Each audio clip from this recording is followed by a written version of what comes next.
Reliability in war cannot ever be discounted.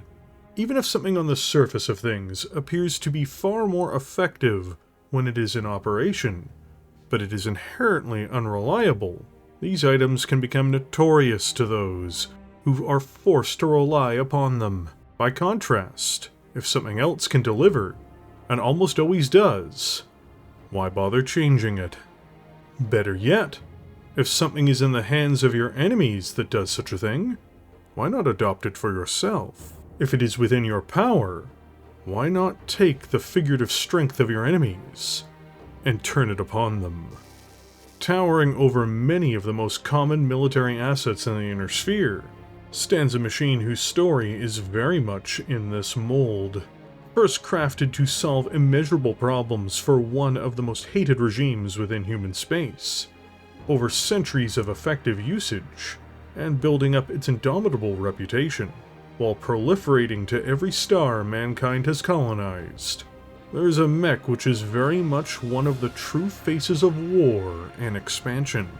But this tale is also a story of success, determination, and in its own way tragedy.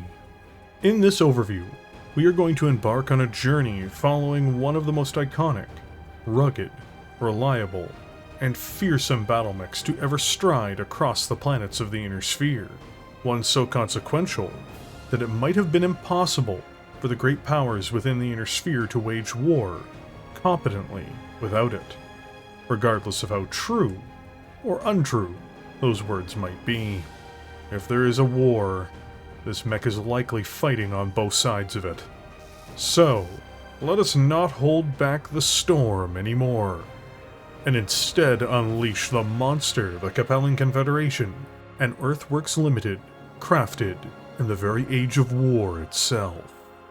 The Thunderbolt.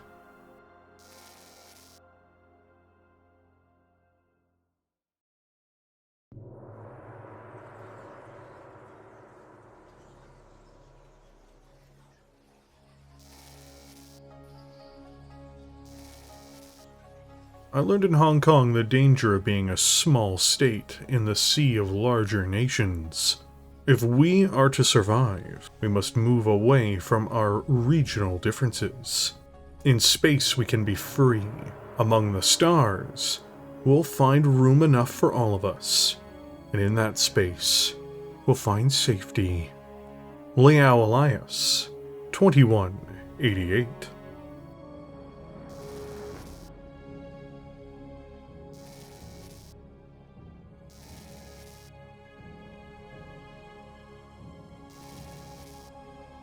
Conflict and necessity are the true parents of invention. After the massive colonization of space by the Terran Alliance, and in the wake of its political implosion, great power centers began to emerge across this once unified realm. Democratic principles were independently discarded in favor of various forms of noble republics, oligarchies, and feudal monarchies, as new states began forming in this enormous political, economic, and military power vacuum.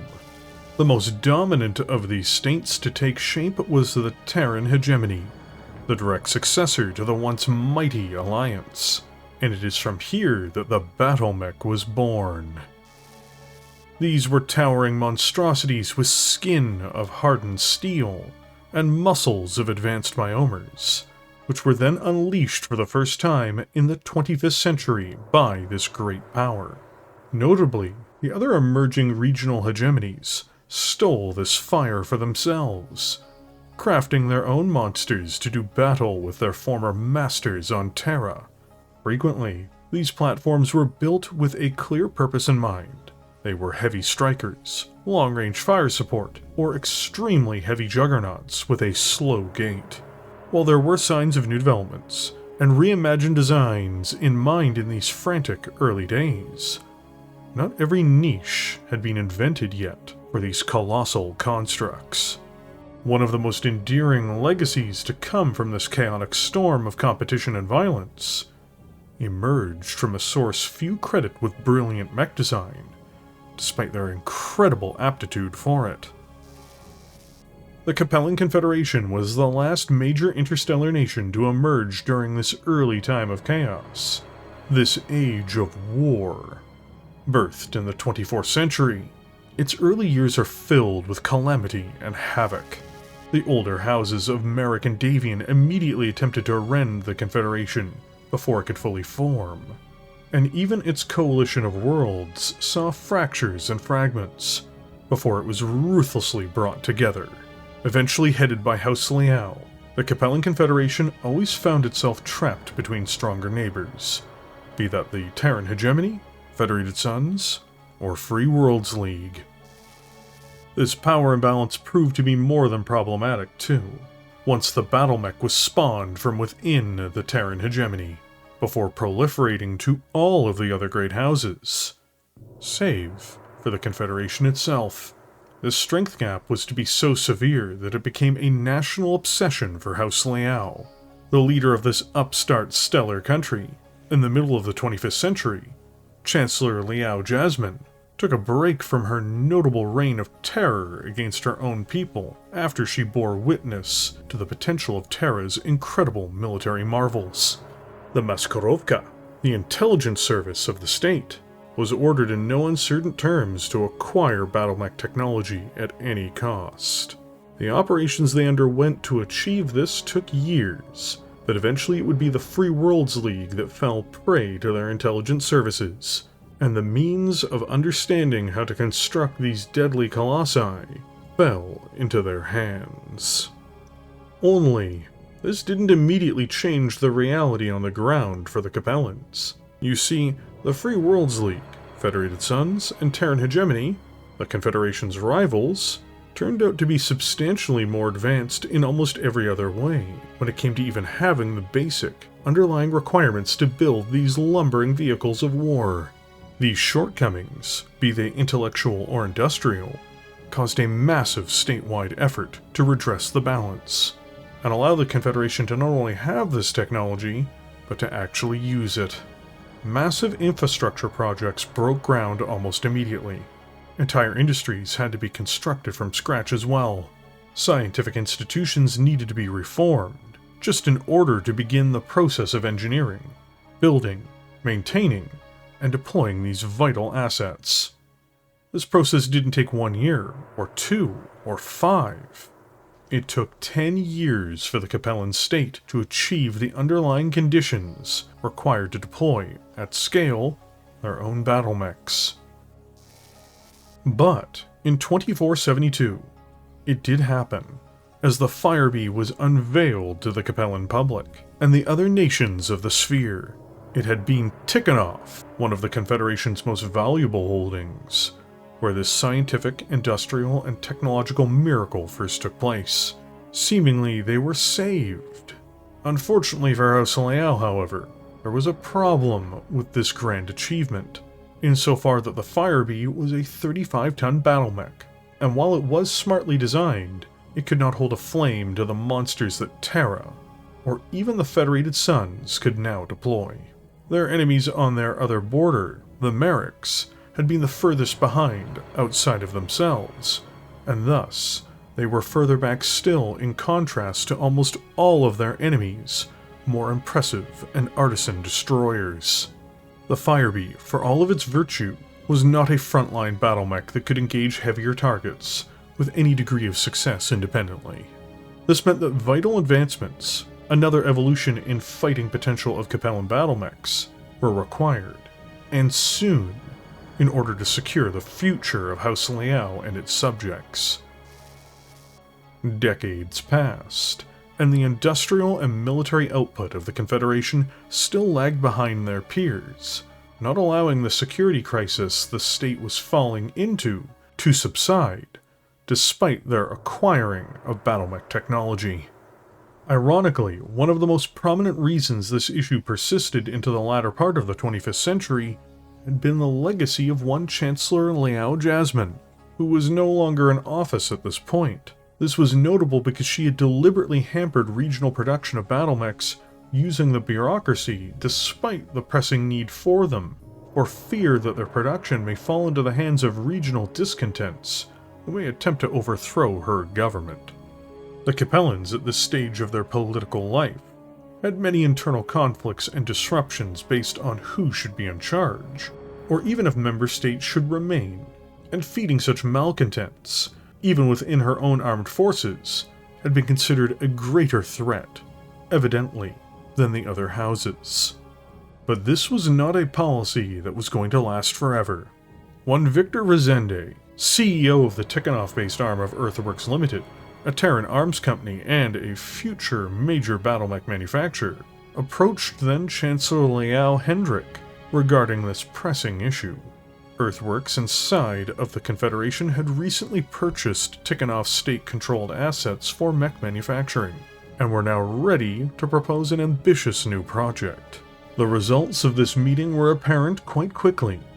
Red tape was stripped away by the Chancellor's signature in order to make room for this vital effort, especially once Hendrik was shown what his new, privatized industries were about to produce. Knowing that they would never be able to get through mechs of every single archetype in the heavy range, Earthworks proposed instead a Battlemech that could fulfill a multitude of roles, where it perhaps could not master them, but it could do them all competently. The TDR-1C Thunderbolt, in its most base form, was brought into the world in 2491. A heavy mech, it was sizable enough to fight any mech in the same range or lighter, and often could still be put into contention with heavier designs, even ones from Terra, like the Banshee or Mackie. In fact, its performance, despite being 30 to 35 tons lighter, can often be put in comparison with these mechs directly. This meant that the Capellans, through smart engineering, design, and economic production, had created the ultimate fighter for their forces, having something less costly than their foes, while still being just as tough in many instances. This was the breakthrough the Capellan Confederation armed forces required. The Thunderbolt was then put into such demand by the state that Earthworks rushed machines into service from their factories to meet and exceed this dire need. Unsurprisingly, there was an issue with this approach. Years of industrial issues on behalf of the Confederation, and a need to get these mechs into service as quickly as possible, meant that in this time of the Age of War, as these lumbering titans walked from their factories on Tikhonov, there were rampant issues regarding production quality. Poor workmanship often plagued the mech, and even basic material problems cropped up when it came to repairing or even replacing components. Worse still, the Battlemech earned a reputation for being difficult to maintain even with standard servicing, due to some of the rushed design decisions overall.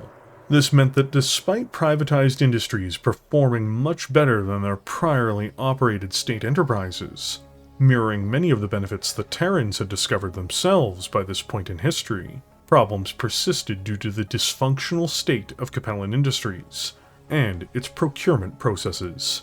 One may even argue that these were even indeed amplified in the Thunderbolt's case, with the rush to push these mechs into service, by the fact that Earthworks had a profit motive to meet Capellan demand. This meant that shortcuts were made and quality controls were ignored in order to earn a maximum return from their client. Still, even if the mech was flawed in many senses, as many Battlemechs were in this, the Age of War, the Thunderbolt was a mighty, impressive behemoth to behold, and one that solved the desperate security problems the Confederation once had. A brutally effective and pragmatic heavy mech design, the TDR-1C cemented itself in history so much through its decent reputation that after only 20 years of production, Earthworks would focus on doing a massive retrofit and upgrade to the original. This new revision of the Battlemech would become one of the most legendary machines to ever wage war within the Inner Sphere, and one so common that it is perhaps one of the most ubiquitous heavy mechs in history. And this was in no small part due to the fact that Earthworks Limited was a private organization. The Capellan Confederation would find out, perhaps even to their horror, that exclusivity for these kinds of Battlemechs was only guaranteed for a window of time, not indefinitely.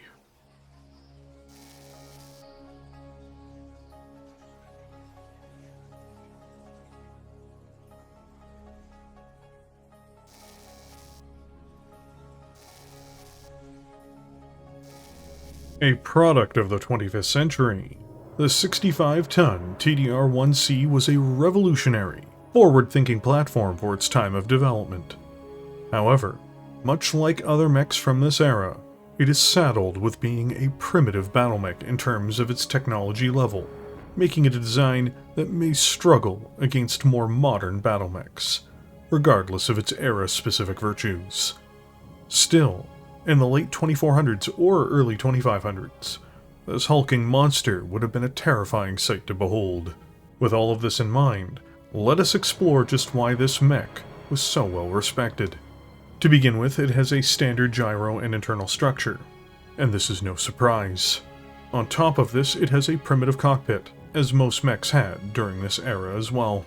After this, it dedicates no tonnage to heat sinks, perhaps displaying the greatest single weakness of the Battlemech overall, though for its age, running hot was not abnormal.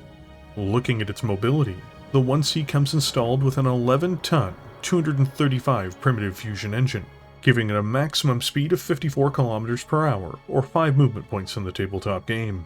For a battle line machine of the Age of War, this was the pace that heavy and assault mechs typically moved at, so it was hardly the hindrance it might appear to be to those who use more sophisticated technologies. When it comes to armor, the Thunderbolt came with a shocking 19 tons of primitive plating, giving it 203 points of protection, almost the same volume as Terra's Mackie or even the Banshee. This was its real strength, in fact, as the Thunderbolt weighed dozens of tons less, yet had similar defensive attributes. Weaponry, however, is the space where the Thunderbolt did suffer, not in that it is lightly armed, but in that it is not well cooled enough for its armaments. For medium and long-range engagements, it has a right arm-mounted large laser, and a right torso-mounted LRM-15. The missile launcher also comes stocked with 16 rounds of ammunition.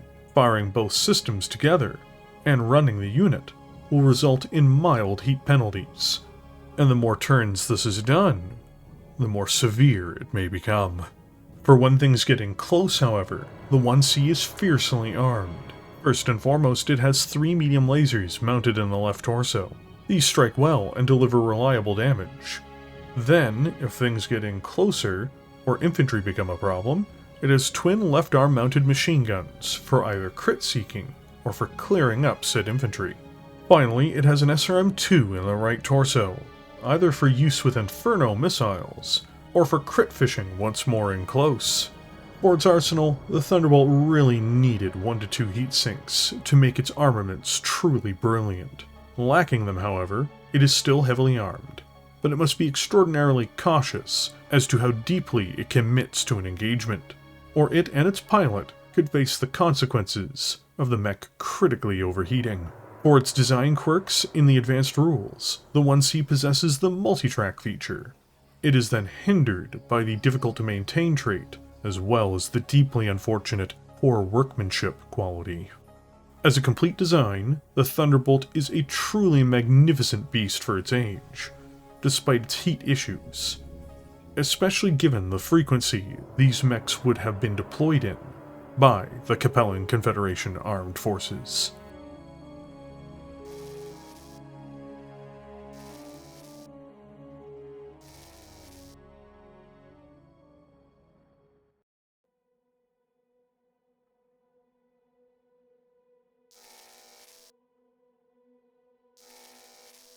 The enemy's provisions for war stood thus: Mithridates, like the Sophists, boastful and haughty at first, set upon the Romans, with a very inefficient army, such, indeed, as made a good show, but was nothing for use.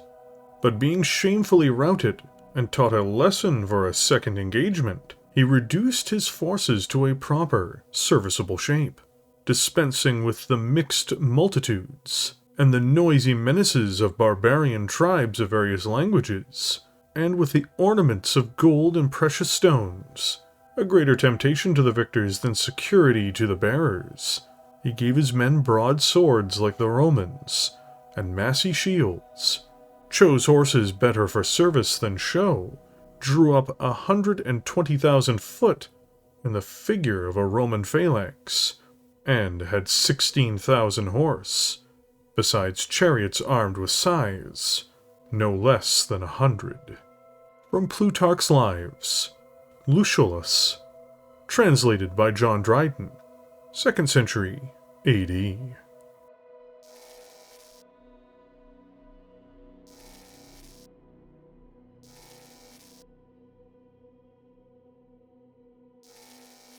The era of primitive war machines largely came to a close, in terms of new Battlemech designs, by the beginning of the 26th century.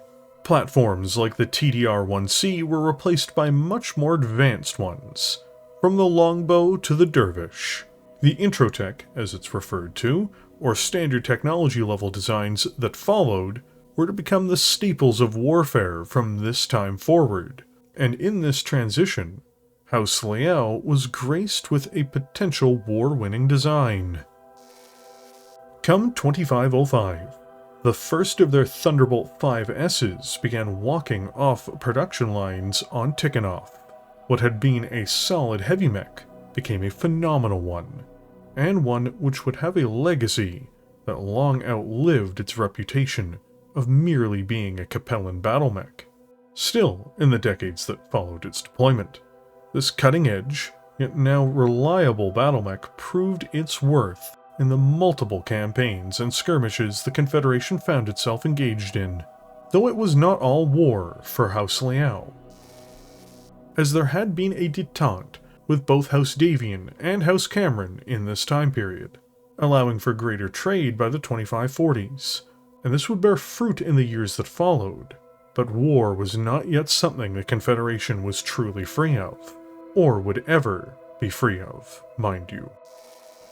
The most decisive military campaign during this time period, which the Thunderbolt would participate in, was the savage Third Andurian War. It was waged between the Capellans and their larger neighbor, the Free Worlds League. House Liao had leveraged that their better relations with their other two major neighbors would give them the freedom to overwhelm their Marik adversaries. This was evidently extremely wrong-headed. This was undoubtedly not a war that Chancellor Liao Terrence could win, even with powerful and capable mechs like the Thunderbolt at his command. But while the war was indeed a loss in some senses, it was a boon in others. Before the conflict could end with a humiliating defeat for the Capellans, Terra stepped in and brokered a deal, one which would inevitably lead to the Star League. These events ushered in a golden age for mankind, eventually, after the horrors of the impending reunification war, which was a series of conflicts waged against the periphery realms who refused to accept their place within the Star League, because they were to be inducted as junior partners, mind you, who were to be exploited. However, this did something else as well. It opened up trade barriers between the member states. Mech manufacturers began opening new branches, or expanding across the inner sphere, and Earthworks was amongst them. Most importantly, the designs that had once been proprietary to Earthworks' Capellan branch were freed up and spread to multiple sites. In fact, within the Free Worlds League, Thunderbolts began being manufactured in large numbers at this stage, even overshadowing the numbers that were produced within the Capellan Confederation. These mechs were quickly adopted within every house military, and within the newly formed Star League Defense Forces, becoming almost ubiquitous across human space.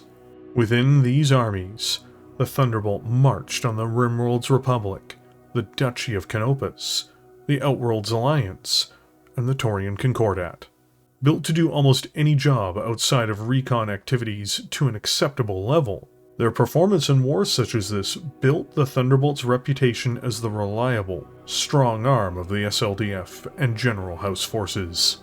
The TDR-5S, in fact, the Thunderbolt of this day, and the mainstream Thunderbolt built and put into service by these parties in the reunification wars, remained the standard production model for much of the Star League's existence as well. Thousands of them were produced, before being deployed to units at every level of command that utilized battlemechs. Even in the conquered periphery realms, when mech manufacturing began to recover, Eventually one of the heavier designs to find their way into production for local use was the rugged and reliable Thunderbolt series, notably being produced primarily in the Taurian Concordat. The dominance of the TDR-5S was not forever though, as technologies changed, and the needs on the ground did so as well. 175 years after the introduction of the 5S, in 2680, after the 5S was introduced, a new production model appeared in the form of the TDR-5SB2. This was labeled as a royal configuration, meaning it was distributed as a priority to elite, Terran-centric divisions and regiments exclusively, at least for some decades. With time, this Thunderbolt variant would be found in mainstream House armies, as well as in the general SLDF, despite how it was built originally with royal divisions in mind in the first place. After reaching line units, increasingly, the 5SB2 and the standard TDR-5SB, another royal variant, became the standard, consistently manufactured configuration of the mech. Using lightweight technologies and advanced armaments, these were a significant facelift for the Thunderbolt, and only further entrenched and enhanced its prestige and reputation. Nothing seemingly could dethrone these mechs as the most desirable trooper battlemech of any army. And while that remained true, in spite of the tragedies yet to unfurl, sadly for the Thunderbolt, and for the people of the Inner Sphere, the era of the Star League came to a close. Not with a whimper, but with a horrendously bloody and destructive war in the very heart of League space. The Amaris Civil War, a conflict with Thunderbolts being employed by both major belligerents, namely the SLDF and the Rimworld's army, was a horrendous conflict, and one which would have long-lasting consequences, echoing through history and reverberating all the way through to the 32nd century, 500 years after the bloody event took place. It was from here that the final pillar of support preventing the succession wars was knocked out.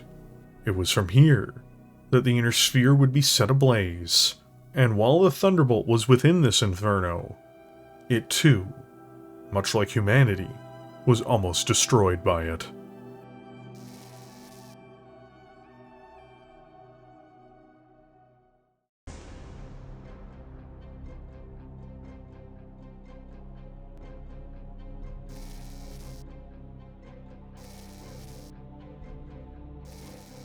First manufactured by Earthworks Limited and deployed to their clients in 2505, the TDR-5S Thunderbolt is one of the most iconic and numerous heavy battlemechs ever built.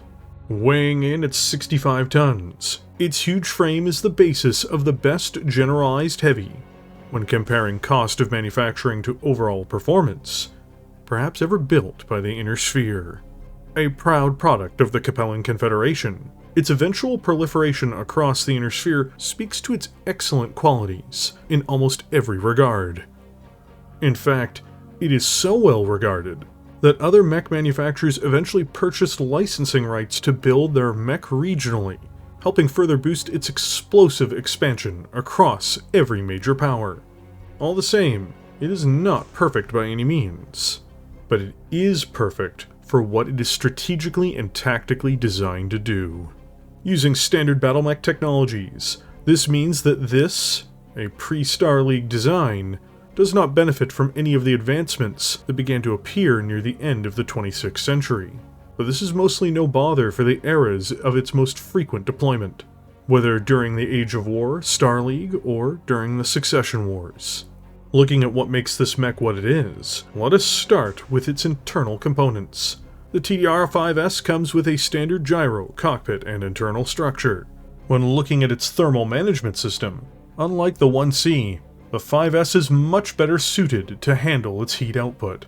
5 additional tons are spent on single heatsinks, bringing its total cooling capacity to 15 per turn. This gives this new model options that its primitive counterpart could have only dreamt of when determining how to engage its opponents.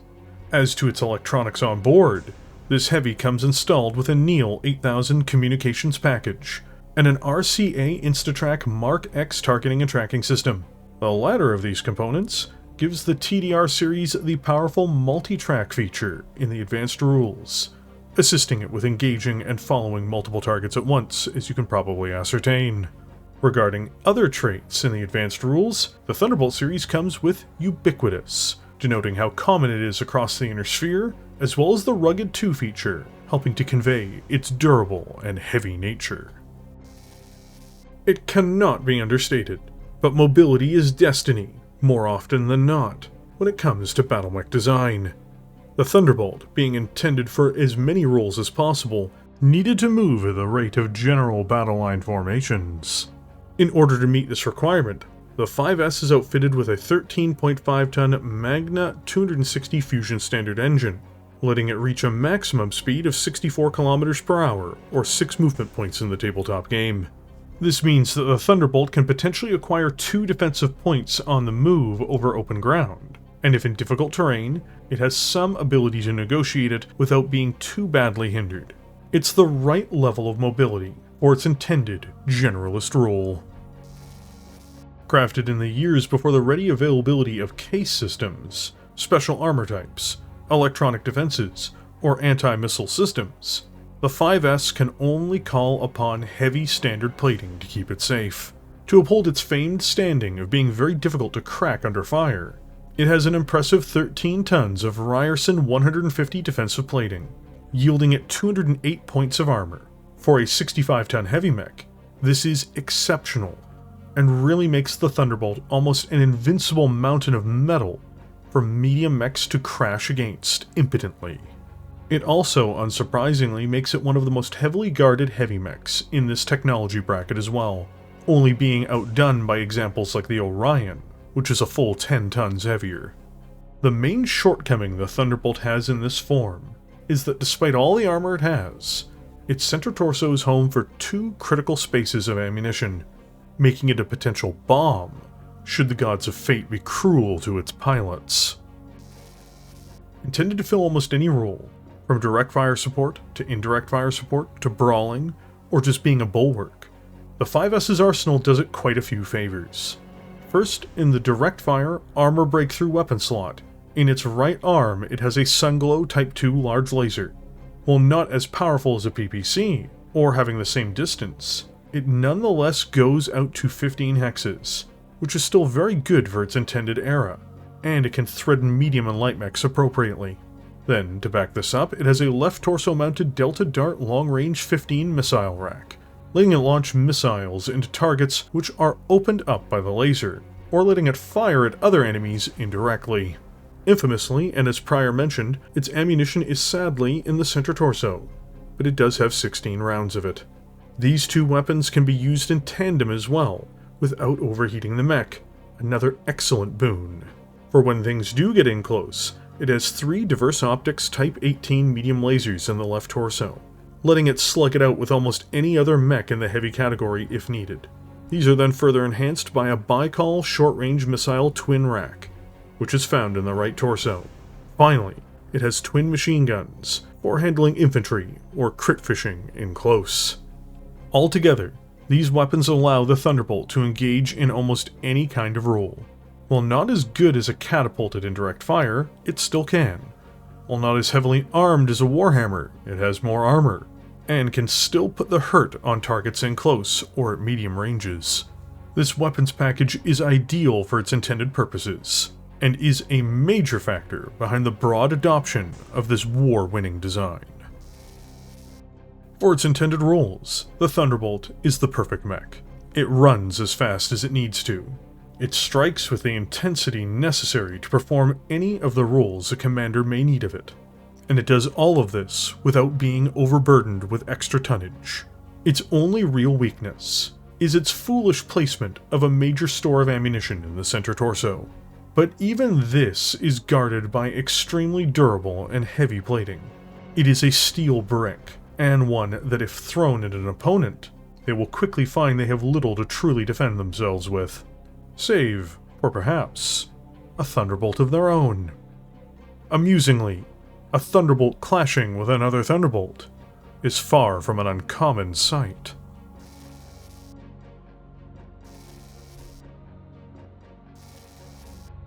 An extensive, high-tech upgrade of the Thunderbolt, first put into production by the Star League in 2680, before receiving a further upgrade in 2753.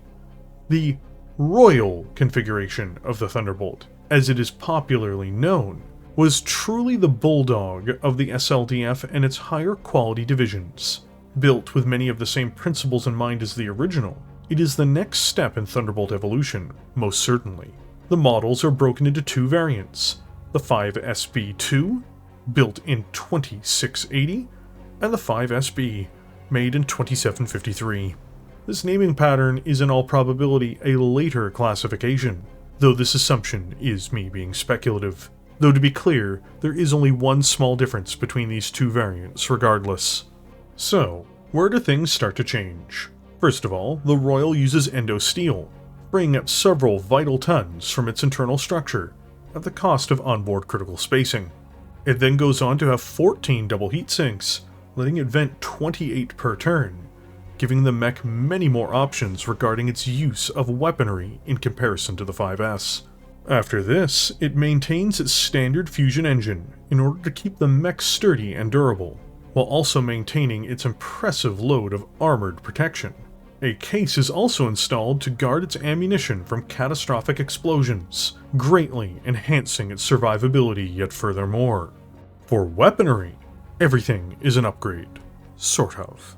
First of all, its LRM system is upgraded to have an Artemis 4 fire control system, and its ammunition is relocated to a side torso as well. After this, its SRM2 is upgraded to a streak variant. The 3 medium lasers are retained, and its machine guns are switched out for the deadly and effective combo of twin small pulse lasers, which are still very much lethal to infantry, don't require ammunition, and are more accurate as well. The final weapon changes depending on when this mech was made. Ironically, the earlier Thunderbolt Royals still use a standard PPC, which is likely superior in most instances to the Inner Sphere ER-PPC they are equipped with much later. ER-PPCs do go further, but for much more heat and no additional damage.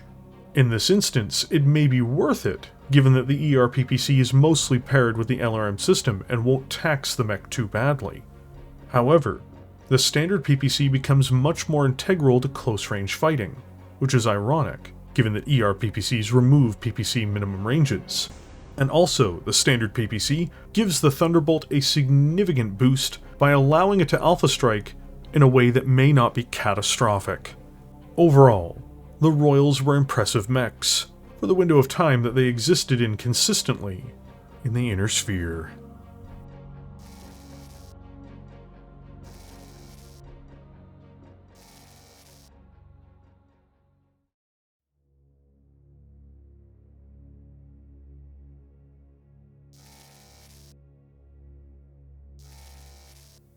That Karpoff's deification of Blake and the transformation of Comstar into a theocracy undermine the Order's position as a guardian of technology is a supreme irony of Karpov's reforms. He turned science into religion, and understanding into dogma, and soon Comstar, the last bastion of the Star League, was little better educated than the rest of the Inner Sphere, operating equipment by rote and without understanding.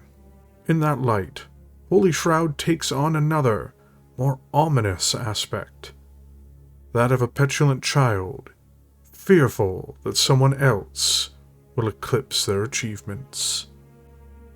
Turning Points, Terra Press, 3097.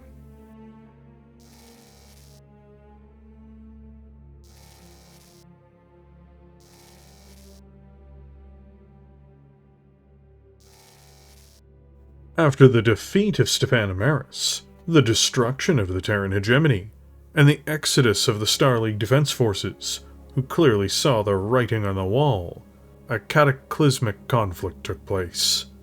Known as the Succession Wars, 4 of the 5 Great House Lords credibly gave themselves the title of First Lord of the Star League, with the 5th doing so as well, if only out of spite to the others. This was a war driven by hatreds, all born of centuries of built-up tension, disputes, and hostility which the League had kept a lid on. The wars that launched in the wake of the League's end were apocalyptic in their scope. Destruction reigned across the Inner Sphere as the Great Houses threw armadas of warships, armies of battlemechs, and arsenals of nuclear weapons at one another. Whole worlds were sent back centuries in terms of civilization and development, while many others were reduced to radioactive, blasted wastelands. The industries of the Inner Sphere, and the intellectual classes and institutions that created them, were utterly sundered as well, as technology declined to levels not seen since the Age of War, the age before the rise of the Star League itself. Battlemechs that had been domestically produced for individual houses, or even for the Star League as a whole, were badly impacted by this. Some designs were entirely driven into extinction, as all of the parts in production for them vanished, and the violence of the wars simply did the rest. Others, however, were slowly whittled away, degenerating until they resembled the mechs they'd been prior to their prominence in the League. The Thunderbolt, the ubiquitous anvil or hammer of almost every army in human space, faced such a calamity. The Thunderbolt 5 SB, the Royal, had been the standard by the 28th century, using new lightweight components and enhanced technologies for defense and offense. It was a fearsome and practical upgrade over the 5S, the first mainstream Thunderbolt of the 26th century. By the 29th century, the ability to manufacture the lighter frame which the Royal depended upon had disappeared. The extended-range particle cannon, too, vanished. The Capellan Confederation, and others, briefly, attempted to keep a more advanced series of models in production, and this took on the form of the TDR-5L. It used an older internal skeleton, like the 5S, but it maintained the usage of precious double heatsink technology, and it had an ER large laser. This was still a cutting-edge mech, and especially so by the 29th century. Debuting in 2823, it had a successor only 30 years later, the 5LS. And why is that, you may ask? Because the technology for the advanced guided missile systems had been lost by this point, and had to be replaced once more by standard sets of equipment. Worse still, double heatsink technology had also been lost by this point, forcing the 5LS to use standard heatsinks, making it even more crippled in comparison to its prior counterparts. The entirety of the L series was discontinued by the Capellans and anyone else, only a few short years later. There was just not the technology at all, even for the ER large laser or small pulse lasers. Instead, the Thunderbolt 5S, by the end of the 29th century, was the primary Thunderbolt left in production. This hulking, battle-tested, brutally simple design returned to prominence. While it may not have been a direct match for the replacements made for it, it was most definitely still a formidable battlemech. The Thunderbolt 5S had dominated the Inner Sphere for 175 years as the most successful heavy mech of its type prior to the golden age of the Star League. Now, less than 100 years after the fall of the Star League, once more, the Thunderbolt 5S was at the top of the mountain. An important point is sometimes simple works. In this instance, the Inner Sphere turned towards this ancient design because it had no choice. But economies of scale are a true thing. How many more simple Thunderbolts could be made, rather than advanced ones? It could also be built in more places. With more standardized and simplified components, it also meant that these mechs could be more easily supported in the field, or really anywhere. Once more, the Thunderbolt 5S is one of the key assets that underpinned the fighting in the Succession Wars, and it being so brutally simple is what made that possible. Because as I said, simplicity works. While mechs like the Black Knight or Flashman rescinded from use for the most part, and even as the Marauder was downgraded into a very unsatisfactory machine, the Thunderbolt merely returned to its still strong and reliable earlier form. Others found use in this primitive, yet reliable frame in other ways as well. 3 configurations of the Thunderbolt using Intro-Tech technology appeared during the Third Succession War, It made sense to use the platform for new variants, given that the Thunderbolt could be built almost anywhere, and it was so reliable.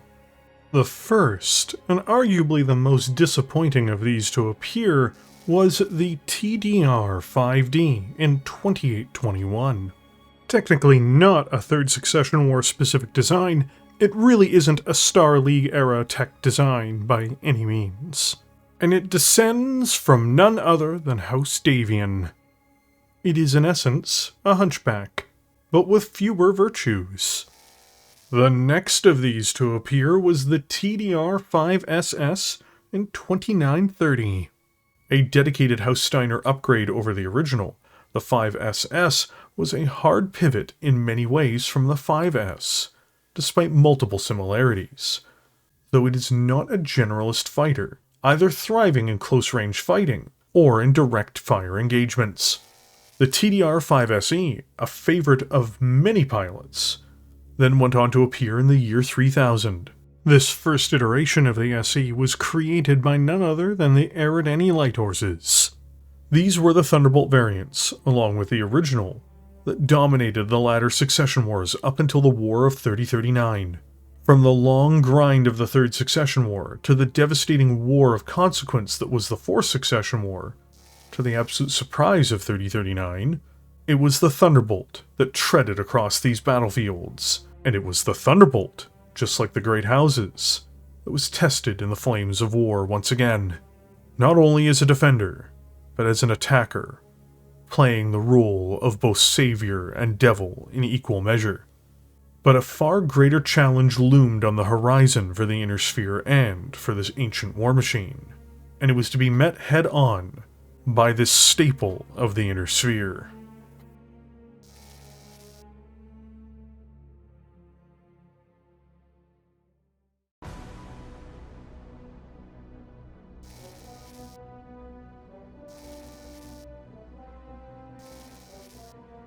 The ugly duckling of Succession Wars era designs, the Thunderbolt 5D is a strange mech, and is the rare example of a Davion concept kind of falling short. There is really very little different about the core components of the 5D versus the 5S, with it basically just having one less heatsink. All of the real differences are in its offensive package, which is in a word, bewildering. It has an LRM-10 launcher with 1 ton of ammunition, and then it has an enormous AC-20 autocannon with 2 tons of ammunition. Both are side torso mounted. So you may ask, why is this the ugly duckling? It's simply totally unnecessary and only is needed for a very narrow set of circumstances. The AC-20, while being a fearsome weapon, has a threat range of 9. The LRM-10 is a harassment weapon, given that nothing else is now backing it up. This begs the question, what does that leave you with? It leaves you with nothing. This is just an overweight hunchback, minus the medium lasers, and that's fine. But perhaps it'd be easier to just employ the cheaper to produce hunchback.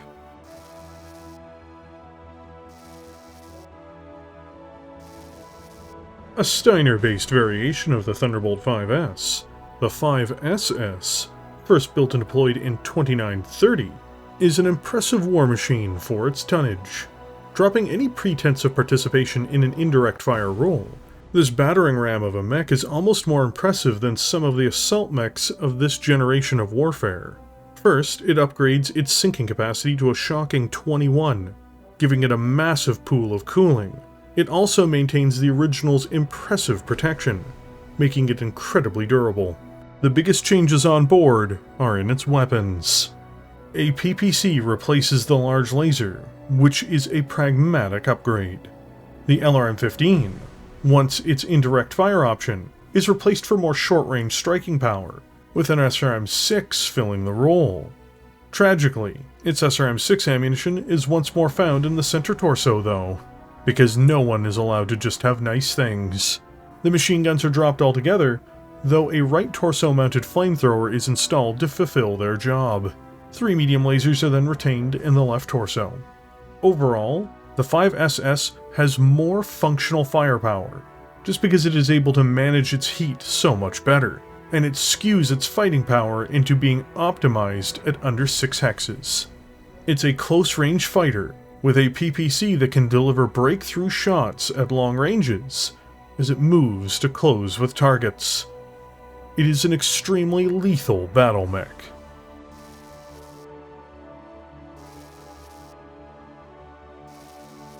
Did you want to jump? Well, the Thunderbolt 5 SE is the Thunderbolt for you. Introduced in the year 3000, this versatile thud is a favorite for many pilots and commanders. Once more maintaining most of the core features that make a thud, as it is popularly known, the 5 SE increases its heat sinks by 2 over the 5S, letting it vent 17 heat per turn. And beyond this, it has the same level of protection on board too. It also installs 4 jump jets on board, as you would probably guess, and this allows it to jump up to 120 meters every turn. This is extremely useful for navigating harsh terrain, or getting the drop on an enemy. In order to accommodate these, and the additional heat sinks however, the 5 SE needed to make adjustments elsewhere, and in this instance, it is in the range of its armaments. The 5S's machine guns and their ammunition is entirely done away with for starters.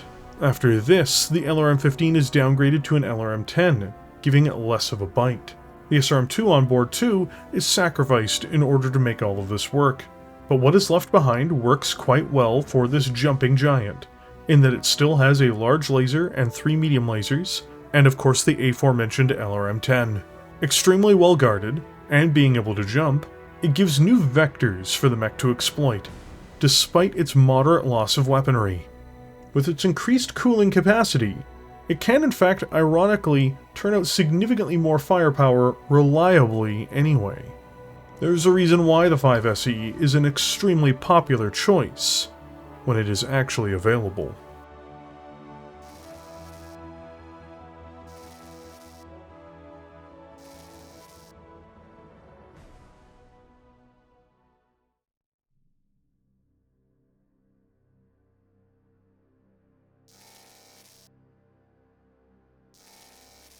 Return to the inner sphere is impossible for us.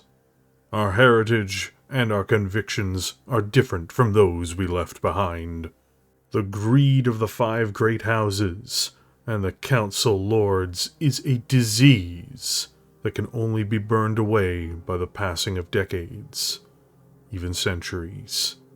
And though the fighting may seem too slow, or even cease, it will erupt again as long as there are powerful men to covet one another's wealth. We shall live apart, conserving all of the good of the Star League, and ridding ourselves of the bad, so that when we return, and return we shall, our shining moral character will be as much our shield as our battlemechs and fighters. General Alexander Kerensky, General Order 137, later known as the Hidden Hope Doctrine, 5th of December, 2785.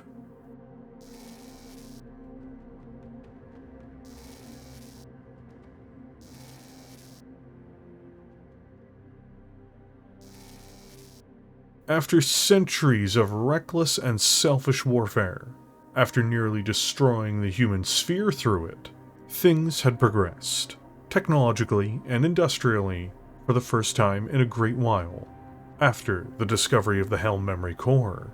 And this happened just in time, because when the SLDF had left the inner sphere hundreds of years prior, they had traveled into the darkness all on their own, in this far-off place, isolated, and led by a madman, the son of Alexander Kerensky, Nicholas Kerensky. They descended into barbarism. This process morphed what had once been an honorable organization into a strange, alien society. A caste society built on bloodshed, eugenics, and the oppression of their lower castes.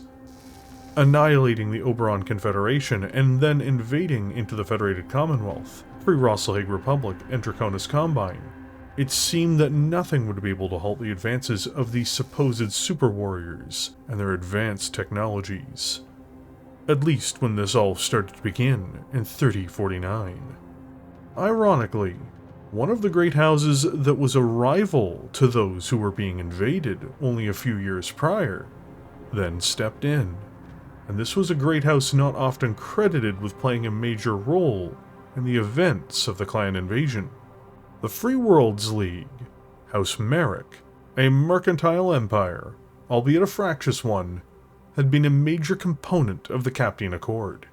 Something organized by Comstar in order to combat Steiner Davion influence, and it was now situated to be the industrial powerhouse of the Inner Sphere, with House Steiner under duress and in desperate need of armaments, as well as House Davion, and with their on-again, off-again ally, the Draconis Combine, in the same straits.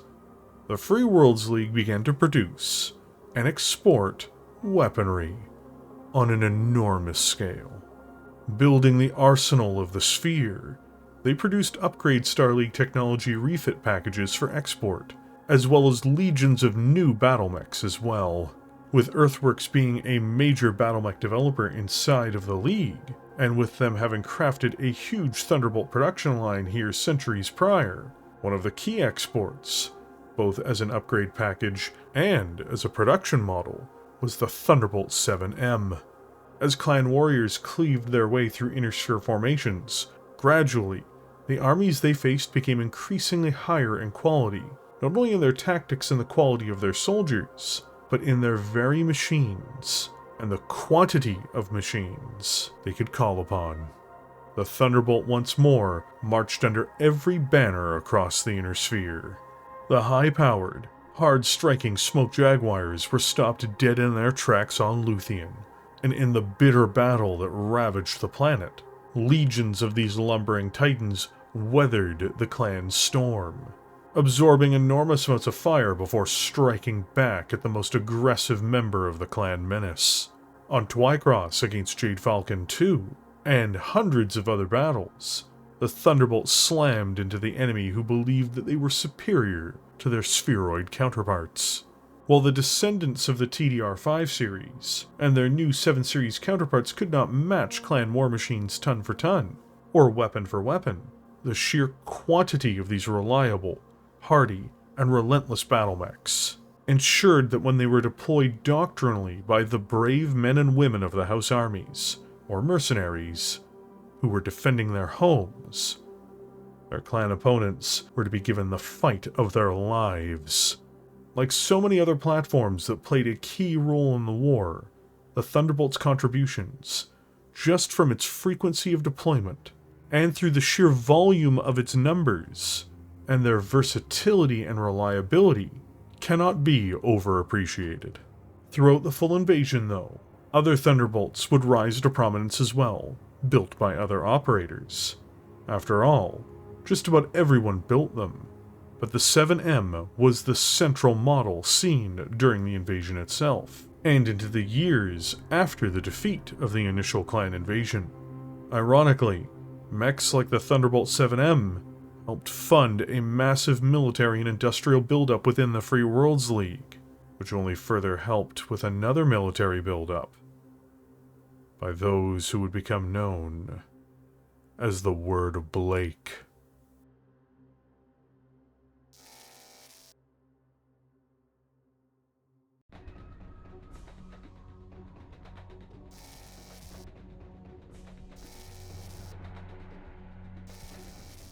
The primary Thunderbolt deployed during the initial clan invasion, the TDR-7M, with the M denoting it as a Marik model, played a major role in the defense of the Inner Sphere during the clan invasion. Designed in the spirit of the 5S, allowing for older models to easily transition to this new one, the 7M is a pragmatic, simple step forward for the Thunderbolt. Its normal internal structure is kept in place, if only to prevent the need for a lengthy time at the factory to go through with this enhancement on an older model. Another substantial upgrade is to its cooling, where the 15 single heatsinks of the 5S are upgraded to 15 double heatsinks. In order to save on tonnage, its 13 tons of standard armor is swapped out for 11.5 tons of ferrofibrous, giving this particular Thunderbolt almost the same level of protection, but saving 1.5 tons on plating. To enhance its defense yet further, it has a case system installed too, meaning if its volatile materials are struck in a side torso, the mech can continue to operate, even if said side torso is lost, because this mech does not have an XL engine. For weaponry, it's truly a straight upgrade in the most basic ways from the 5S. It has an LRM-15 with 2 tons of ammunition once again. It retains its pair of machine guns in the left arm, and the 3 medium lasers in the torso. It then upgrades the SRM-2, once again like the old Royal variants, to an SRM-2 Streak. Finally, the large laser is upgraded to an ER large laser. Essentially, it's a 5S, but it's one with such a massive heat threshold, it can functionally alpha strike every turn with very little consequences. That in and of itself is more impressive than you might think. The 7M is an endurance runner on the battlefield. Heavily armored, moderately armed, but superbly cooled, it can outlast many of the opponents it will face. When taking into account that the 7M appears in numbers in some formations, these relentless monsters should never be taken lightly. Clearly, the Mariks believe that if it isn't broke, you don't need to fix it.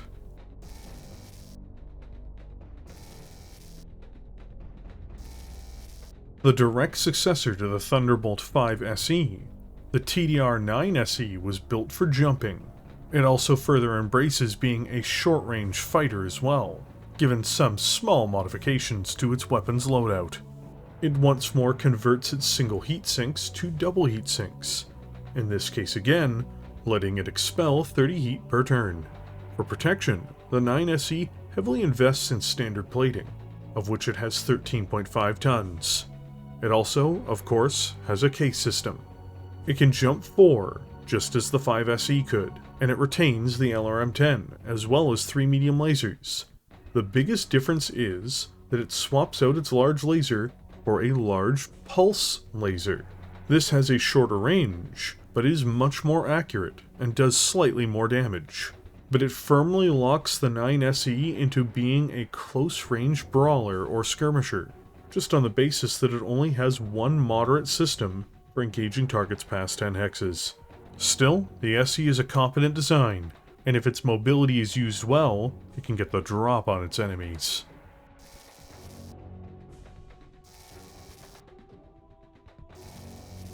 Unwilling to completely cede the ground to the Free Worlds League's exports, the Federated Commonwealth, most principally House Steiner, in 3050, developed and deployed the TDR-9S, a follow-up to the TDR-5SS in many respects. This close-range fighter once more benefits from Star League-era technologies.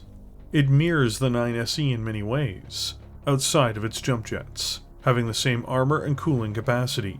It also once more has a case, further hardening this rugged fighter. Interestingly, it does go another step in the realm of defense by having an anti-missile system installed as well. But where do the real changes start for the 9S? First of all, in the realm of infantry destruction. The 9S has 2 flamethrowers in the right torso and 2 machine guns in the left arm. These have some use against mechs and vehicles, but for infantry, this mech is truly a nightmare to see. After this, it mirrors the 5SS in the way that it has 3 medium lasers and an SRM-6 with 1 ton of ammunition. The finale for its fighting power is that it replaces the 5SS's PC with an ER PPC, like the TDR-7M and the TDR-9SE. The 9S is once again a straight upgrade of the original in many respects. The greatest boon to this mech is its use of double heatsinks and its enhanced protection, as these give the mech, like its cousins, far more options on the battlefield.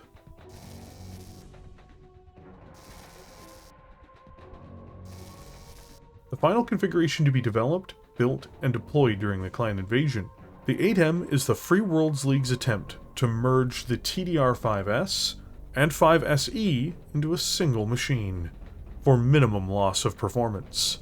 First seen in 3058, this hardened warrior would have been used in Operations Bulldog and Serpent, and in the Chaos Marches. It supports 16 double heatsinks, letting it cool 32 per turn, and it has once more 11.5 tons of ferrofibrous plating. It also has 4 jump jets installed as well, and for defensive purposes it has a case system added. For weaponry, it has an LRM-15 instead of an LRM-10, giving it much stronger striking power when using indirect fire.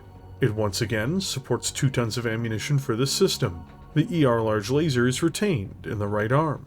One technological upgrade that takes place in the latter half of the 3050s was the introduction of inner sphere ER medium and ER small lasers, and the 8M is one of the early beneficiaries of these systems, as it replaces its 3 standard medium lasers with 3 inner sphere ER medium lasers instead. While it does lack in anti-infantry systems and SRMs, the 8M is a fantastic compromise as it attempts to merge the 2 most famous concepts the Thunderbolt series has been generally based on, and represents its final evolution during the Clan Invasion era.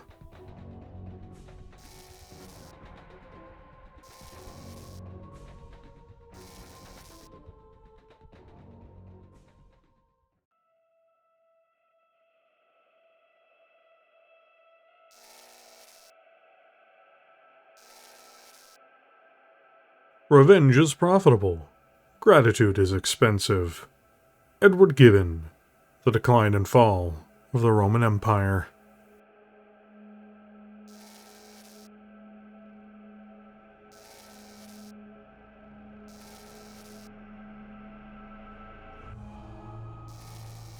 The clans were defeated.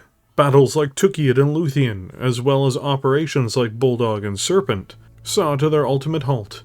However, in the wake of these triumphs, tragedy disastrously struck the Inner Sphere once more. The Federated Commonwealth descended into civil war, born of Catherine Steiner Davion's lust for power. After her defeat at the hands of her brother, and the people of the Commonwealth as a whole, more chaos followed as the new Star League evaporated in the wake of this traumatic conflict.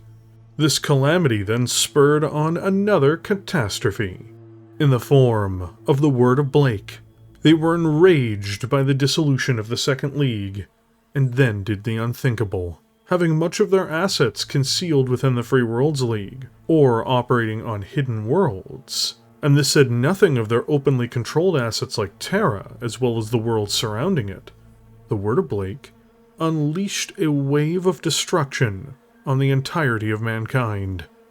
They would be defeated, eventually, and in the wake of their destruction, the Republic of the Sphere rose in their place at the center of the human sphere, while the Free Worlds League was shattered into its core components, and those components began warring with one another as if it was a microcosm of the Succession Wars, over who would inherit the title of Captain General. All of this war, all of this chaos, created demand. Demand for more war materials for all of the armies of the Inner Sphere. And as per usual, Earthworks, as well as other mech manufacturers which had acquired the Thunderbolt over these long centuries, would be happy to meet this demand, and not simply with just the tried and tested models of the past. Though sadly, many manufacturers became allies to various nefarious regimes of this age, whether that be Catherine's Lyran Alliance, or more grimly, the Word of Blake. The Free Worlds League's industries largely supported the Blakeists, quietly, for years, in Battlemech production and even in Void assets. When it came to the Thunderbolt, the seemingly universally adopted platform, every single state actor found a way to stay in the action. It's almost shocking even, just how profitable the Thunderbolt clearly became. How can we extrapolate that this machine was in such a heavy demand? Well, it's because so many variants were made during this warring period. So intense was the desire for these 65-ton monsters that 11 configurations of the mech were designed and built between 3067 and 3085. These variations came from multiple manufacturers outside of just Earthworks, too. Some were notably built by House Steiner, at least one by House Davion, and another by House Kurita, while certain models were then commonly produced by its traditional manufacturers in House Marik and Liao. Different models ended up in the hands of different operators, too, depending on where they were siding within the massive and dramatic wars that were ravaging the Inner Sphere itself. Thunderbolts were a part of almost all of the massed armies that waged war on one another, in the very heart of the Inner Sphere once more. From the Capellan Confederation, to the Word of Blake, to the Marian Hegemony, to the Draconis Combine, to the Federated Suns, it didn't matter which state. A Thunderbolt, a new Thunderbolt, whether built domestically or imported, marched under their banners. And these Battlemechs did more than just march. The clashes these titans were a part of shaped the Inner Sphere for generations. Only with the emergence of the Republic of the Sphere did large-scale warfare seemingly cease across the Inner Sphere, and wandering through the wreckage were these very Thunderbolts.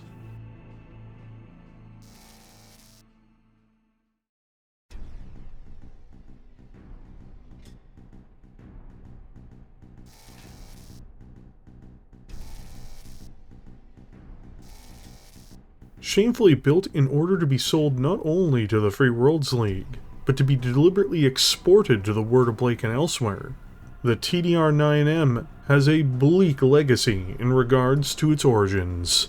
The mech almost lost its opportunity to fulfill Earthworks' desires to Irian's Tempest, but field tests resulted in it unfortunately outdoing its counterpart, and thus the 9M achieved the original intention of its manufacturer. First constructed in 3067, the 9M is somewhat unique as far as Thunderbolts go, in that it is a dedicated long-range ammunition-fed support mech. First of all, as it no longer needs heatsinks on board for many energy weapons, it dumps them, having only the base double heatsink total, meaning it dispels only 20 heat per turn. For its armored protection, it drops down to 12.5 tons of standard, giving it 200 points overall. It still has the virtue of maintaining a case system on board for any volatile materials, though. Jump jets are installed once more, letting it leap up to 120 meters in the movement phase. Where things do start to be a bit different is that the 9M uses an endo-steel internal structure to reduce weight. This means it is unlikely to be used as a field upgrade kit for older Thunderbolts, at least within a reasonable amount of time, unless it is being upgraded from a variant of the Thunderbolt that walked out of the factory with a similar frame. However, getting into its weaponry, the 9M is actually rather disappointing. To start with, it maintains having 3 ER medium lasers. Seems good so far. These are to defend it in close, as you can probably guess. It then installs an LRM-15 with 2 tons of ammunition, and this is one of its main long-range systems. This is more than adequate. And so far, things are very Thunderbolt-like, as you can tell. The real problem is its final weapon. It has, in its right arm, a light Gauss rifle. Outside of having a fantastic range and decent brackets, with it going as far as a Clan ER large laser, the real problem with the light Gauss rifle is, it is 12 tons, for a weapon that only does 8 damage. Basically half of that of a standard Gauss rifle. This is the same damage as an Inner Sphere large laser, which I should point out has the advantage of only being 5 tons. And worst of all, light Gauss rifles, if critically hit, explode, much like their cousins, the standard Gauss rifle. In essence, the 9M spends 13 tons, including its 16 rounds of ammunition, for a long-range large laser that is not an adequate hole puncher, which it then supports with LRMs. For a 65-ton heavy, it's just very underwhelming in terms of its offensive offerings. Even when factoring in its jump jets, it doesn't really handle being a long-range skirmisher either, as by this era, jumping 4 hexes is not truly the best defensive bonus. All told, it's just a disappointing main armament on a very average Thunderbolt.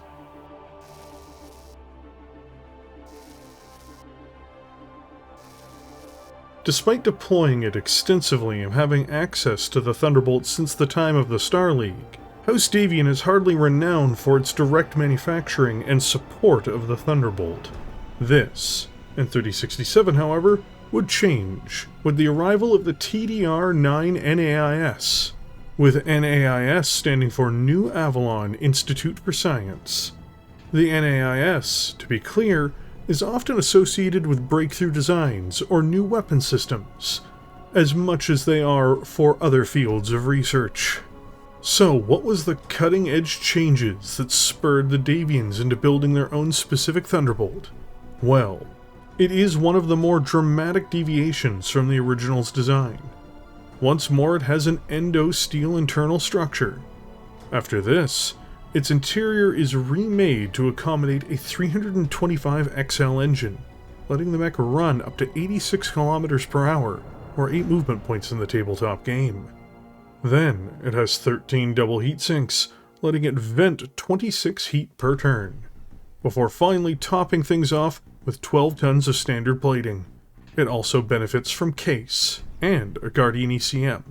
So, the mech is clearly not a field refit kit between its XL engine and endo-steel internal structure. I know, it's shocking. Next, it is fast-moving for a heavy, and especially for a Thunderbolt. But this comes at the expense of survivability. Most thuds are typically built around being extremely survivable, including surviving the loss of a side torso. This makes the NAIS very much an outlier, as it really can't take the same kind of punishments that its peers can. But what is it all for? It's to create a relatively agile heavy that will use an advanced onboard targeting computer to blister its enemies with a cutting-edge weapon system. But before we get to that, it has 3 ER medium lasers, as you might expect, and a Streak SRM-6 is installed as well. And, now getting to its primary armament, it has a right arm mounted rotary AC-5 autocannon, which is a very heavy weapon for its time, and it has 60 rounds of ammunition to feed this very dangerous cannon as well. So, the TDR-9 NAIS is relatively quick and relatively heavily armed, creating a skirmishing battlemech in the heavy range.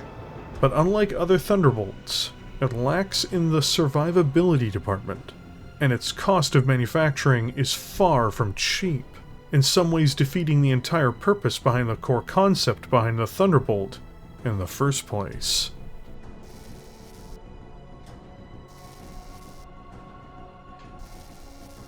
Another significant reinvention of the traditional Thunderbolt, the TDR-11 SE, which saw deployments throughout the Inner Sphere, outside of the Draconis Combine, after its debut, is a very different approach to the Thunderbolt once more, albeit in a less extreme way than the NAIS. First deployed in 3069, it once more uses very advanced components, and this has a knock-on effect, of course, increasing its costs. Once again, it has an endo-steel internal structure. This 65-tonner also reduces its heat sinks to 10, letting it cool 20 per turn, which may be inadequate for its impressive heat output if I'm honest. It has a light fusion engine, which is not as crippling in some respects as an XL engine, but still potentially increases the vulnerabilities of the mech should it lose a side torso or take a critical hit to them. Then, once again, it has 12.5 tons of armor, a case system, and a Guardian ECM. Oh, and I should add, it has a targeting computer. So where do things begin to change? Well, for starters, the 11 SE uses improved jump jets, of which it has 6 of them. This lets it leap up to 180 meters, which is exceptionally impressive, and also crosses a significant threshold, namely that it can jump 5 or more, letting it gain an additional defensive bonus when it does so. When we get into its armaments, it has 3 ER medium lasers, an MML-7, with 1 ton of ammunition of both major types, as well as a snub-nose PPC, which is extremely accurate at medium ranges. Overall, the 11 SE is a solid, if significantly undergunned mech for its time, but one with a strong movement profile to compensate for that. However, while it is not as vulnerable to premature destruction as its Davion counterpart, its vital components are more exposed than most traditional Thunderbolts.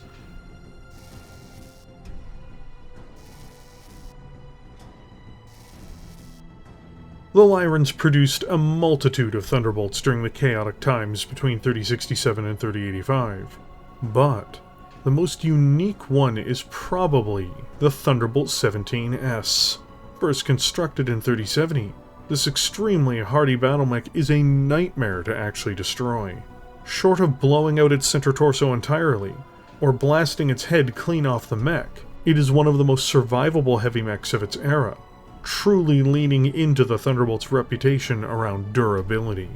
As successor to the Steiner Thunderbolts, it owes its legacy clearly to the 5SS or the 9S, more so than to the traditional offerings of the 5S or 7M. Regardless, it is extremely tough. Let's go over why. To start with, it has an endosteel internal structure. This is fairly standard for Thunderbolts of this era. It also has the bare minimum number of heat sinks once more. However, where things truly get interesting is that it is powered by a 20.5-ton, 260 compact fusion engine. Now, you may ask, what is a compact fusion engine? They're not exactly the most common. They're not something you've necessarily heard much about before. It's the opposite of an XL engine, essentially. It takes up less critical space at the expense of more tonnage. But what does that mean? It means that the TDR-17S is almost impossible to knock out with an engine hit. While it is possible, the odds are it just won't happen. This is extremely impressive in regards to the mech's survivability. But wait, there's more. Because on top of this, it also has a heavy-duty gyro, making it less likely to be knocked out by a gyro hit as well. The mech can survive 2 gyro critical hits, though a third one still will result in the mech being downed. Oh, and by the way, it has jump jets, much like the SE series. If all of this weren't enough, it also has 11.5 tons of ferrofibrous plating, giving it 206 points of armor.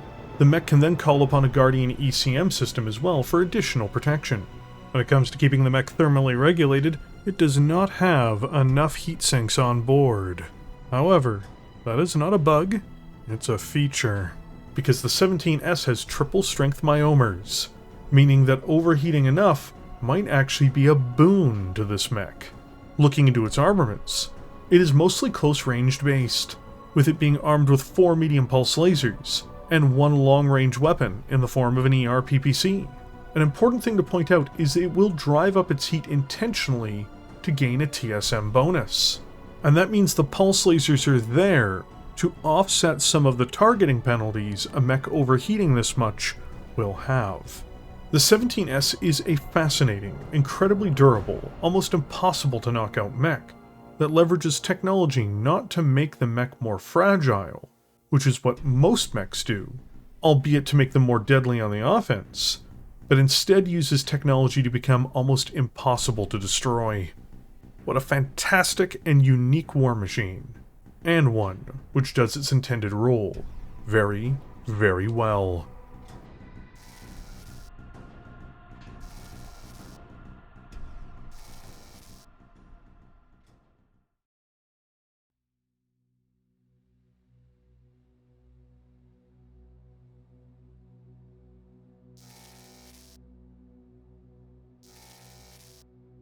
My fate is to live among varied and confusing storms. But for you, perhaps, if as I hope and wish, you will live long after me, there will follow a better age. This sleep of forgetfulness will not last forever. When the darkness has been dispersed, our descendants can come again in the former pure radiance. Francesco Petrarca, 1343.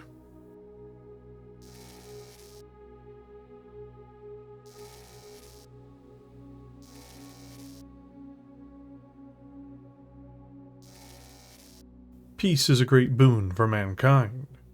People get to live their lives unbothered by the potential of a violent death, or of the illegal overthrow of their governments at the hands of armies from abroad.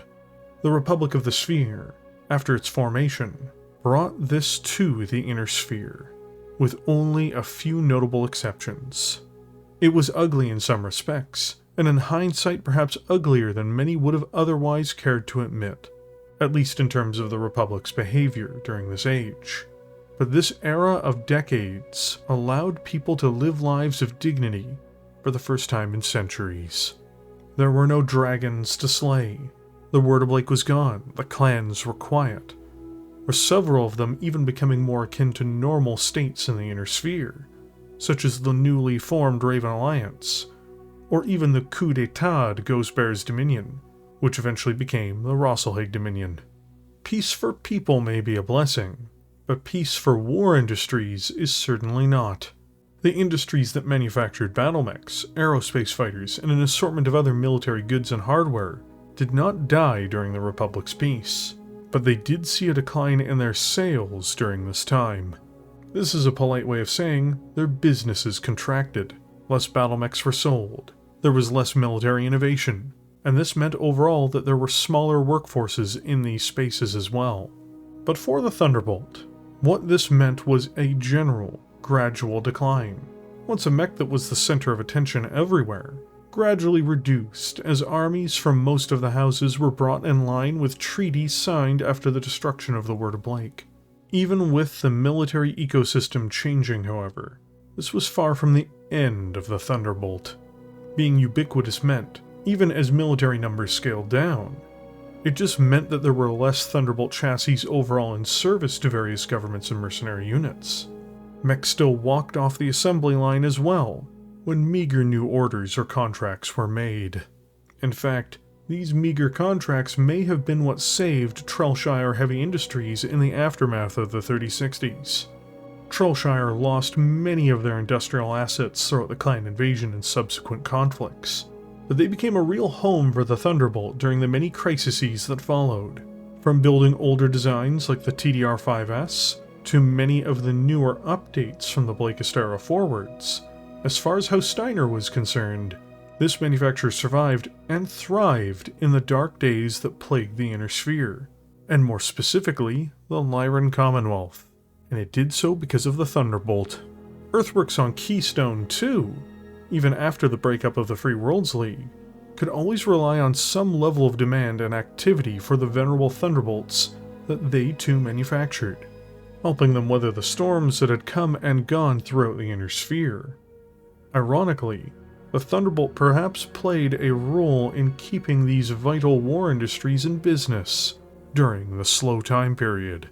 And while profits were undermined by peace in the aftermath of the 3080s, it was not to be slow forever. No. Unfortunately for the average person in the Inner Sphere, the peace was to end in the 3130s, and dramatically so.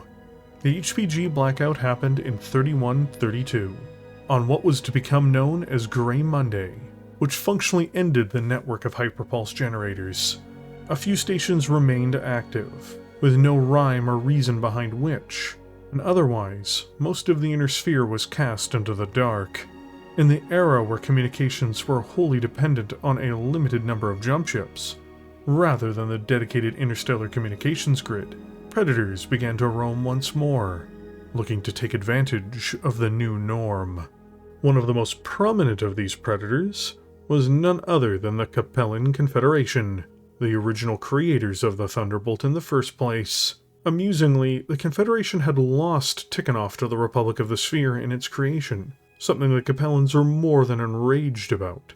And while the Capellan Confederation armed forces used the Thunderbolt extensively, the state could no longer build the TDR series. It was to be their armies, the armies of House Liao, that clashed with the Republic of the Sphere in a serious way first. And they did indeed collide with the last variation of the Thunderbolt too, ironically. As it was, the Republic saw the Thud gain a new configuration, and directly from Earthworks' branch on Tikhonov at that. Built in the last decade before the collapse of the HPG network, and largely consumed by the Republic Armed Forces, this new, quite innovative design of the Thunderbolt proved to be a fearsome tiger of a war machine. The real problem was, no matter how fearsome, and no matter how the RAF increased orders, it would not save the Republic.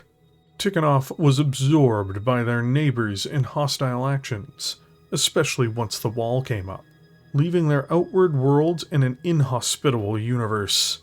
The mechs the Republic did have to hand prior to losing Tikhonov were sacrificed in hopeless battles against their own rebels, as well as against the predatory forces of the great houses and clans. Inevitably, though, Tikhonov returned home to the Capellan Confederation, with the concerted efforts of one Chancellor Lao Daoshen. This meant that the latest, most unique Thunderbolt yet produced became once more a product of the Capellan Confederation, bringing the entire life of this iconic mech full circle. That which had started as a Capellan mech, once more, is a Capellan mech, and in its deadliest state. The Confederation continued its campaign against the Republic, until the Republic collapsed at the hands of the exploitative clans. The truth is, the Republic was pushed into the abyss most earnestly by House Liao, and their prize was ripped from them by Clan Wolf in the death throes of the Republic. Now, a bitter war has begun between Alaric Ward's newly declared Star League and the Capellan Confederation. The Confederation pushed for Terra and was on the cusp of success before fate's wheel turned, casting down Daoshen. As the Wolves' allies within their new league pounced, Clan Snowraven destroyed Daoshen's headquarters with a warship fleet, sealing his fate and forever changing the course of the Confederation. But the war is not yet done. In the forests, deserts, tundras, trenches, and cities of the conflict zone, the CCAF now fights back against the Wolves, and within their ranks march the mighty Thunderbolt. The armed forces of House Liao may not have been successful in the opening stages of this war, but the war is not yet done, and at their command is a legion of Battlemechs, with their Mechwarriors, who are prepared to fight and die for the Celestial Wisdom's war against the occupiers in the heart of the Inner Sphere. Where the Thunderbolt walks, its master's ambitions, in any form, will be done. Only the most determined opposition may see that change, and it is not only in the hands of the Confederation. On worlds orbiting the very suns of the Federated Suns, Thunderbolts stand in the light, preparing to do battle. Under the wings of the Free Worlds League, great armadas of these mechs lay within the inventories of ducal and federal armies, preparing to fight for their own ambitions, to rise once more to prominence. And in the beleaguered and tired Lyran Commonwealth, these steel behemoths now stand as pillars within their military, holding up the wreckage of what was once the mightiest successor state in the Inner Sphere. In this dark thunderstorm, one which now passes over the Inner Sphere, it is the Thunderbolt and its operators who must weather it. What lay beyond it, when the sun finally rises, no one yet knows. But there will be one truth. Even when the storm breaks and the weather clears, the Thunderbolt will be standing amongst the survivors.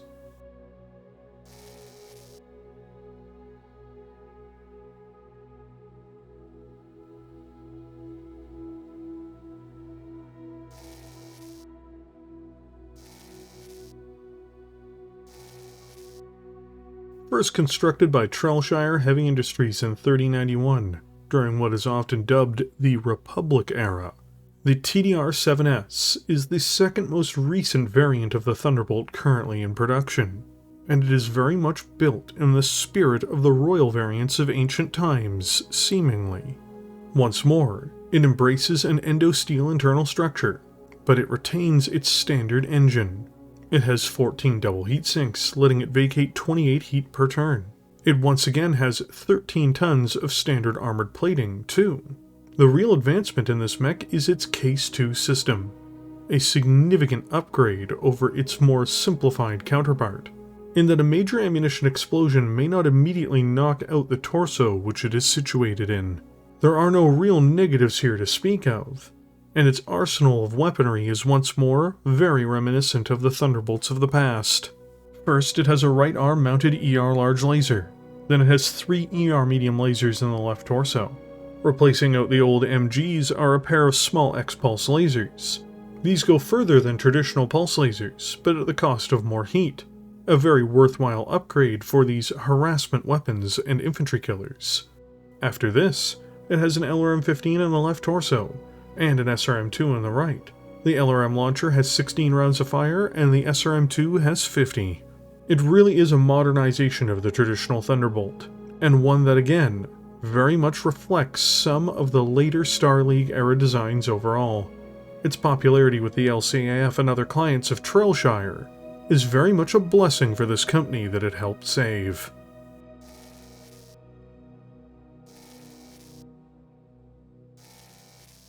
Whereas the TDR-7S is a traditional upgrade of the Thunderbolt, the TDR-12R is a radical redesign.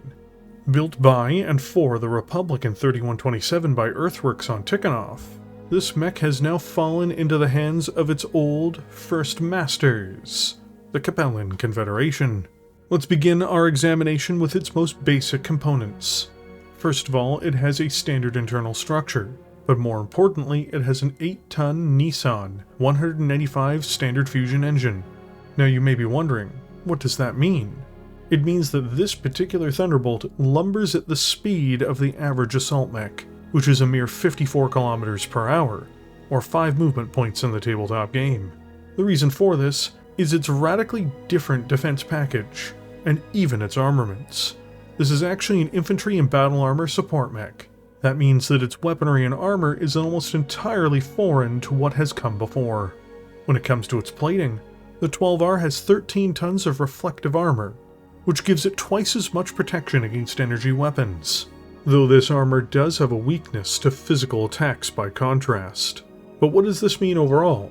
A Clantech ERPPC strike on a 12R to its head, while dangerous, won't blow the head off the mech in a single shot. That is genuinely impressive.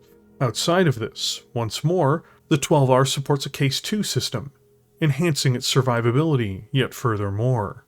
Let's begin looking into its offensive options though. In its right arm is the infamous and deadly Victory Blast Furnace Plasma Rifle.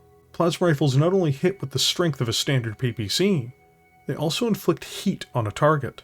It has a reasonable range of 15 hexes too. Against vehicles and infantry though, these weapons have a tendency to cause catastrophic damage, for the obvious reason of them functionally vaporizing or boiling human beings who are inside of its path. After this, it switches out its SRM-2 for more long-range fire, as it has a pair of Thunderbolt 5 missiles, which are basically LRM-5 systems, but they always strike for 5 damage, and each one is just basically a big missile. It has 24 rounds of fire for these two systems. A Clantech LRM-15 then further enhances these two Thunderbolt 5s as well, and that has 16 rounds of fire overall. In the torso, replacing out its traditional medium lasers, are 3 variable speed small pulse lasers. These pulse weapons offer benefits to the operator, in that each range bracket, the intensity of the beam changes their effectiveness. Finally, in the left arm it has 2 medium lasers.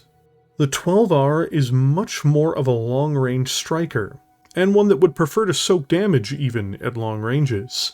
It can also deal with targets in close, but must avoid melee if at all possible, just due to the weakness of its armor type. Slower than usual, but very heavily guarded overall, this, more often than not, battle armor and infantry escort mech, can make fantastic showings on the battlefield, when employed with the right forces and used wisely.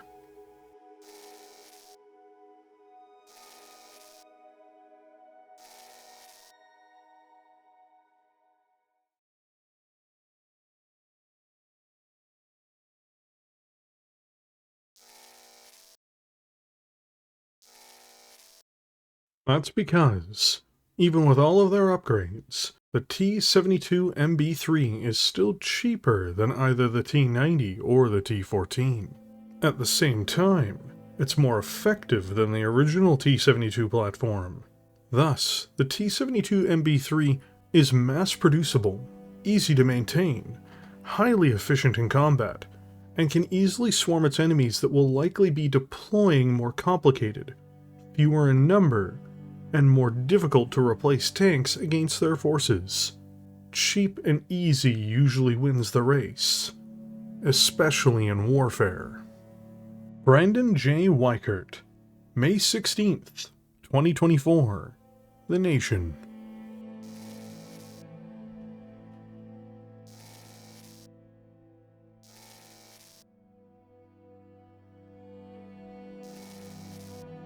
There's a grim reality that humanity has to face when faced with itself. The very act of preparing for war is almost to invite it. But to not do so is most assuredly to bring a downpour of misery and destruction onto one's own people as well. The Thunderbolt is an expression of one of the most ideal forms of machines for these preparations. And while their presence has undoubtedly saved many worlds from brutal occupation, their very existence has created the weaponry and readiness needed to enact that form of violence on humanity in and of itself. There are many historical analogues to platforms like the Thunderbolt to look upon from humanity's past. This ranges from various battle tanks, such as the American Sherman to the Soviet T-72, or perhaps one could look even at older times, such as the spreading of the Greek method of spear warfare around the Mediterranean, or later, the adoption of Roman swords and tactics by their enemies. Though, I think the best allegory is in the 20th century. Mikhail Kalashnikov created a rifle, a durable, reliable, easy to produce and maintain rifle, which would come to bear his name, and came to be known as the AK-47. This machine and the mechanisms it uses to expend ammunition have been further adopted to various combat rules with time, or have been refined with new configurations. Regardless, when Kalashnikov conceptualized this, he believed he was creating something to protect his homeland in the aftermath of the grisliest war in European history, a war which his people suffered greatly in. This weapon went on to be the primary rifle used by his nation, and eventually many others.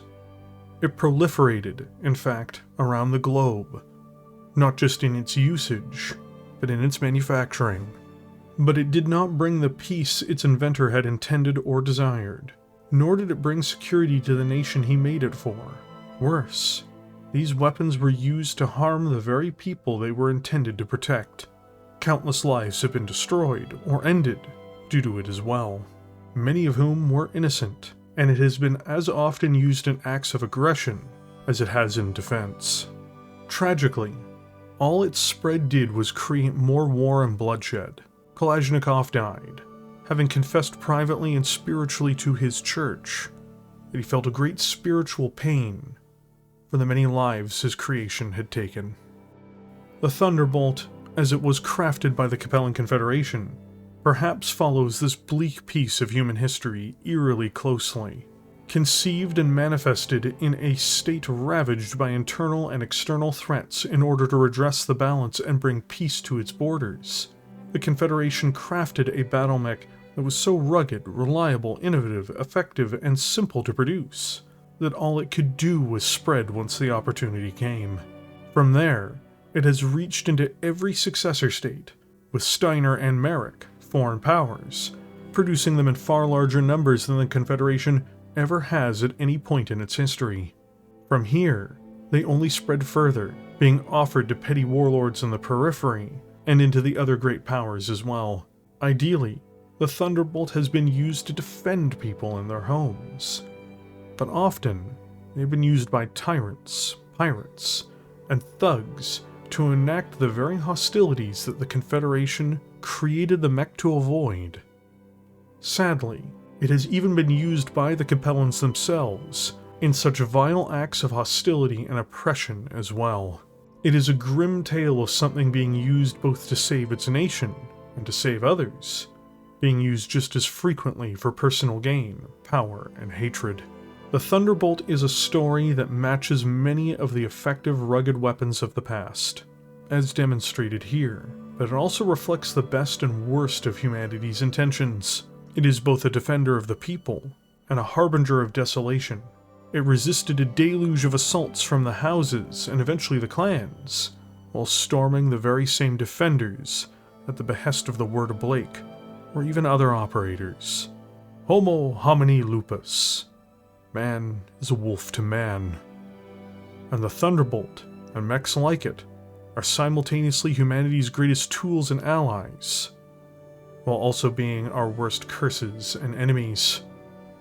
But when left in the storm of uncertainty that clouds humanity, where there are so many predators waiting in the darkness, it is perhaps one of the few guarantors of shelter from it.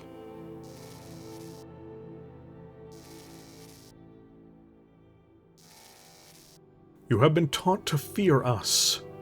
Give us the chance to prove those myths wrong. The people of the Confederation enjoy the benefits of true egalitarianism, with schooling, housing, and medical care denied to no citizen. Opportunity abounds, with your skills, initiative, and responsibility forging your own path to success. Individuals, families, cultures, all can thrive working together in an inclusive society that values peace, security, and fulfillment. The news from Terra is nothing more than the clans invading the inner sphere again. They bring inhuman living conditions, total subservience to a ruling class of engineered killing machines, and a complete disregard for the love of family or the joys of shared culture. Together, we can stand against them. Together, a Confederation. Public broadcast, Graham 4, 30th of October, 3151.